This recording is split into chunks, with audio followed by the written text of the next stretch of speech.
This is problem 2.59, and I didn't really have enough time to get to this problem back when we were talking about chapter 2. The first thing it does is gives you the initial velocity of an airplane as it hits a runway, and it's asking us to figure out how long does that runway need to be if we need to bring it to rest in 29 seconds. So we're going to assume a constant deceleration during that time.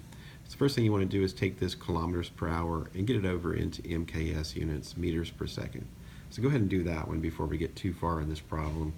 The simple diagram is initial velocity, which will be this, and then the final velocity is equal to 0. I also have it over here as well. Here is the length of our runway, and our acceleration is opposite of this, so it's back into the left. It's a deceleration.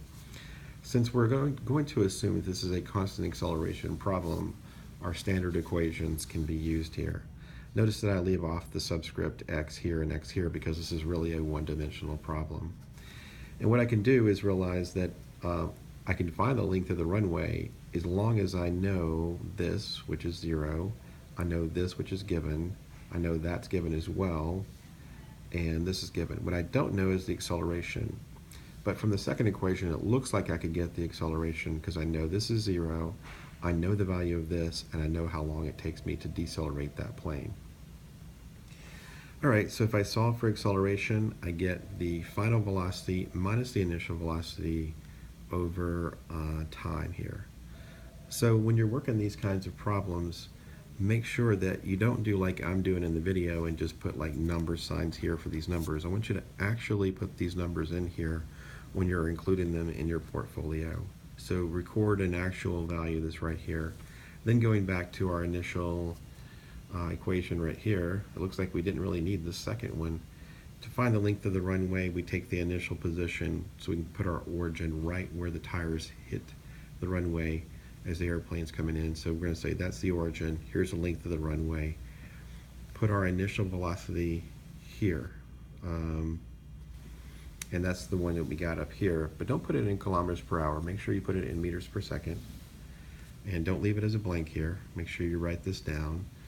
2.9 seconds, 1/2 times the acceleration that you got from this part of the problem, meters per second squared. Make sure we're squaring the time, 2.9 seconds. All of this will work out so that you'll get meters plus meters over here, and you'll get the answer in meters. I'm kind of guessing that this is going to be a minus sign. Yeah, it looks like it's going to be because there's a minus right here.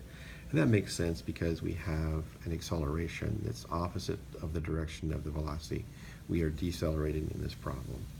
All right, make sure you record your answer, put a box around your answers, and make sure you have all of these steps along the way. One thing I forgot was to write the word solution right in this area here because this is my theory, but the rest of this is solution. So I'm going to go back and fix that, remove my arrows, and write solution for this problem.